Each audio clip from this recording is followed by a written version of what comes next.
Государство сагдийцев Согдиана или Согдиана де Раншахра было древней иранской таджикской цивилизацией между Амударьей и Сырдарьей на территории современных Узбекистана, Туркменистана, Таджикистана, Казахстана и Киргизстана. Согдиана также была провинцией империи ахеменидов и упоминается в бехистунской надписи Дария Великого.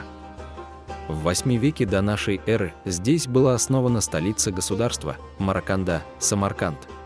Название Согд, оседлое поселение, обиталище сагдийцев, впервые упоминается в перечне 16 наилучших стран в священной книге Авеста, созданной Ахура Маздой для человечества, как вторая наилучшая страна после Айрьяном Ваэджа, прародина ариев, что указывает на важность этого региона с древних времен.